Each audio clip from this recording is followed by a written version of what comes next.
এই মুহূর্তে তৃণমূল প্রার্থী রচনা বন্দ্যোপাধ্যায়ের সমর্থনে চুঁচুড়ায় নির্বাচনী জনসভায় মুখ্যমন্ত্রী মমতা বন্দ্যোপাধ্যায় সরাসরি চলে যাব সেখানে। আমরা ইলেকশনে যতগুলি প্রতিশ্রুতি দিয়েছি প্রত্যেকটা কিন্তু আমরা পালন করেছি। আপনাদের মনে আছে আমরা 2021-এ বলেছিলাম লক্ষ্মীর ভাণ্ডার করব যদি আমরা জিতি। আমরা করেছি মা বোনেরা। আমরা বলেছিলাম আমরা জিতলে বিনা পয়সায় রেশন দেবো, আমরা দিচ্ছি। আমরা বলেছিলাম কৃষকরা বছরে 10,000 টাকা করে পাবে তার কৃষিকাজ করবার জন্য, আমরা দিচ্ছি। আমরা বলেছিলাম 10 লাখ টাকা করে স্মার্ট কার্ড করব স্টুডেন্টদের জন্য, ওটাও আমরা করেছি। আর বলিনি না বলে অনেক কাজ করেছি। যেমন ধরুন সবুজ সাথী সাইকেল সবাই পান, ছেলেরা মেয়েরা গভর্নমেন্ট স্কুলে সবাই পান, এটা কিন্তু বলা ছিল না।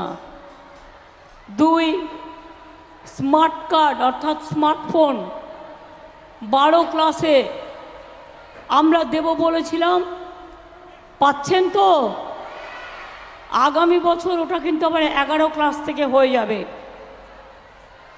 স্বাস্থ্যসাথী কার্ড পরিবারের যিনি গার্জিয়ান তার নামে 5 লক্ষ টাকা করে স্বাস্থ্যসাথীর কার্ড দেওয়া হবে, যাতে আপনারা পরিবারের চিকিৎসা করতে পারেন এবং আপনাদের যেন বিনা চিকিৎসায় মৃত্যু যন্ত্রণা ভোগ করতে না হয়।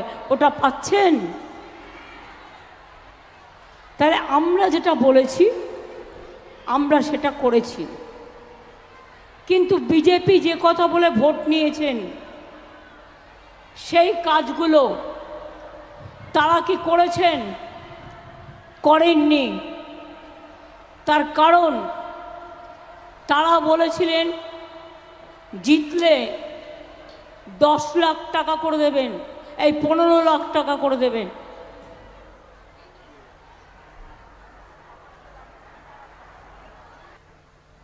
মনে রাখবেন বলেছিলেন যে আমরা घर घर में सब परिवार के हर आदमी को 15 लाख रुपया करके देंगे।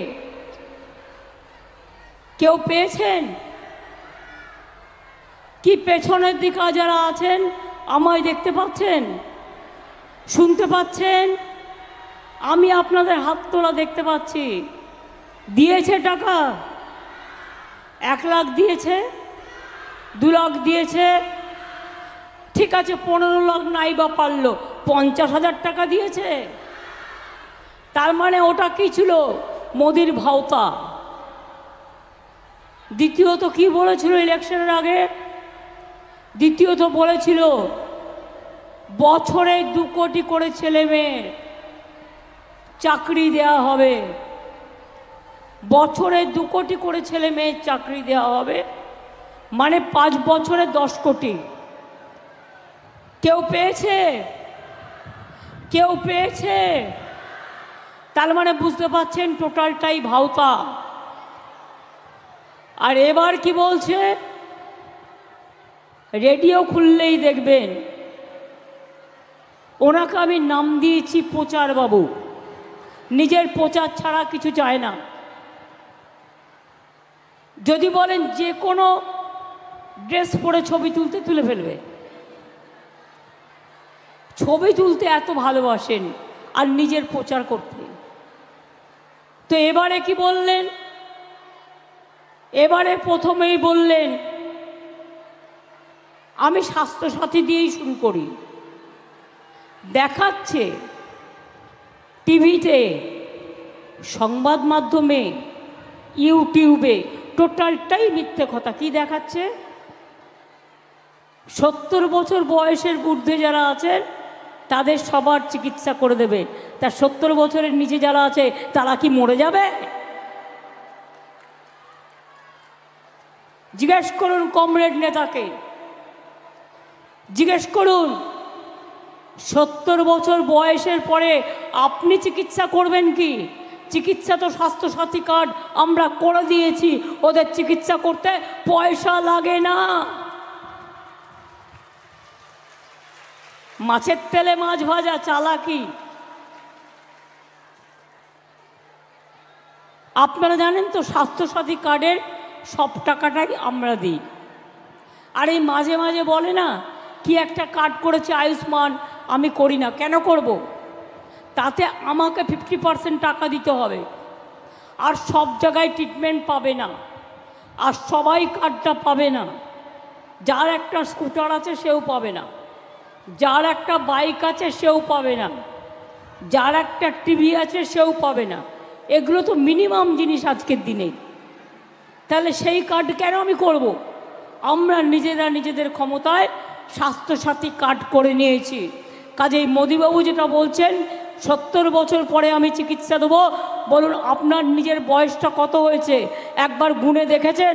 70 বছর পর চিকিৎসা দেবেন?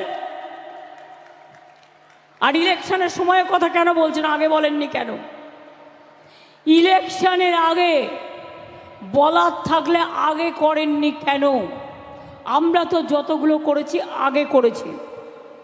ইলেকশনের সময় বললে সেটা কোড অফ কন্ডাক্ট ভাঙা হয়। মোদিবাবু আপনি কোড অফ কন্ডাক্ট ভাঙছেন, আর ইলেকশন কমিশন একটা পাপেট, মানে পুতুল, কলের পুতুল বসে আছে। মোদি ঘোরাচ্ছে ঘুরছে, মোদি ঘোরাচ্ছে ঘুরছে, মোদি ঘোরাচ্ছে ঘুরছে। 2.5 মাস ধরে ইলেকশন, দেশে বুঝি কাজ নেই? সব উন্নয়নের কাজ বন্ধ করা আছে, কোনো উন্নয়নের কাজ হচ্ছে না।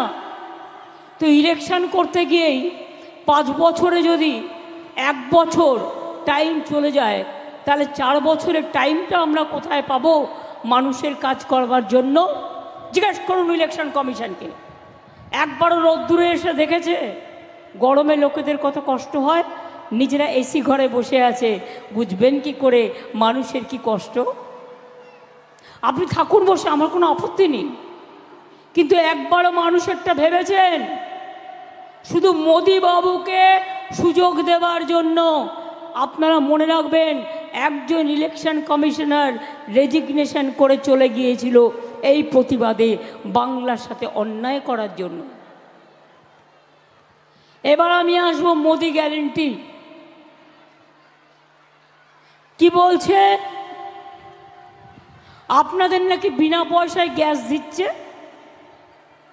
কি বিনা পয়সায় গ্যাস পাচ্ছেন সবাই? পেছনের দিকে আসছেন যারা, তারা পাচ্ছেন বুঝি? बिना पैसा गैस पाচ্ছেন। ताले मोदी का गारंटी क्यों बोलता है? मोदी का गारंटी बिना पैसा गैस, बिना पैसा गैस गारंटी माने 420। प्रचार बाबुर ग्यारंटी विद्युतेर बिल दीते होबे ना, नम्बर 1 420। बिना पैसा जल दिच्छे एकेबारे 420।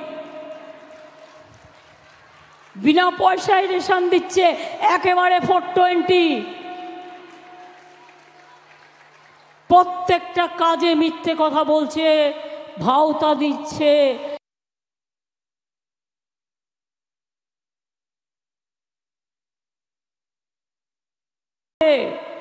जाते बाच्चारा बांगलार संस्कृति जानते ना पारे, तादेर इतिहास बदले देওয়া হচ্ছে, भूगोल बदले देওয়া হচ্ছে, संविधान बदले देওয়া হচ্ছে, शिक्षा बदले देওয়া হচ্ছে। एर माने एकटाई मने राखबेन, बांगलाके ओरा पछंद करे ना एबं बांगलाके ओरा चाय ना। शुधु बांगला नय, दिल्लीते एबार हारबे, उत्तर प्रदेशे हारছে, बिहारे हारছে, राजस्थाने हारছে, मध्य प्रदेशे हारছে, तमिलनाडुते हारছে, कर्नाटकाय हारছে, केरलाय हारছে, नर्थ ईस्टार्ने तो कैंडिडेटই ढुकते देয়নি। हरियाणाय कृषकराও ढुकते देয়নি बीजेपी के, कारण कृषकরা आंदोलन করছিল আর ওরা রাস্তাগুলোকে কেটে দিয়েছিল যাতে গাড়ি যেতে না পারে। তো সিটটা পাবে কোথায়? জিতবেটা কোথায়? জেতার অঙ্ক নেই, এখন হারার অঙ্ক। কুকুর কামড়ালে জলাতঙ্ক রোগ হয়, আর এরা যতদিন আসছে, এই যে সন্দেশখালী চক্রান্ত করলো, দেখলেন তো? মা বোনদের অসম্মান করলো। একটা মা বোনকে অসম্মান করার অধিকার ওদের কে দিয়েছে? চক্রান্ত করে যত দিন যাচ্ছে রেগে যাচ্ছে, অহংকার বেড়ে যাচ্ছে, আর বলছে हमको जैसा भी हो हमको जीतना है। और আমরাও বলেছি जैसा भी हो आपको हारना है। ये हिंदुस्तान का आवाज है। শুনুন, অটল বিহারী বাজপেয়ীজি 2004-এ হেরে যাবে এটা আমরা কেউ বুঝতে পারিনি। রাইজিং ইন্ডিয়া স্লোগান দিয়েছিলেন, কিন্তু দেখা গেল দেশের হাওয়া বদল হয়ে গেছে, ভেতরে ভেতরে মানুষ ভোট দিলেন না। সেই রকম এখন মনে রাখবেন, নোটবন্দি, জোর করে টাকা নেওয়া, পেনশন বন্ধ করে দেওয়া, কৃষকদের ওপর অত্যাচার করা, তপশিলীদের ওপর অত্যাচার করা, মা বোনদের অসম্মান করা, দলিতদের ওপর অত্যাচার করা, চাকরি বাকরি নেই, জিনিসের দাম আগুন ছোঁয়া, আর গ্যাস বলছে বিনা পয়সায় গ্যাস দিচ্ছি। বুঝুন, বাহবা নন্দলাল, বাহবা 420 লাল। কেন না? তো বিনা পয়সায় চালে, মানে 1000 টাকার গ্যাসে ফুটছে বিনা পয়সায় চাল, বাহবা নন্দলাল, গ্যারেন্টি 420 গ্যারেন্টি লাল।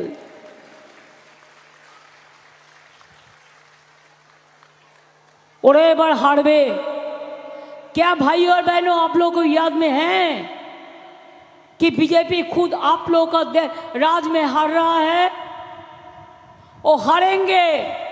इसी के लिए अत्याचार बहुत हुआ, সবাইকে জেলে ভরে দিয়েছে, দেশটাকে কারাগার বানিয়ে দিয়েছে।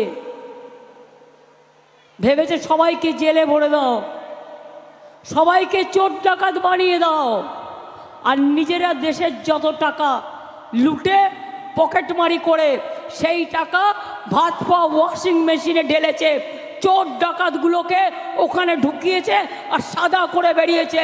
বিজেপির মতো চোর পার্টি একটাও নেই।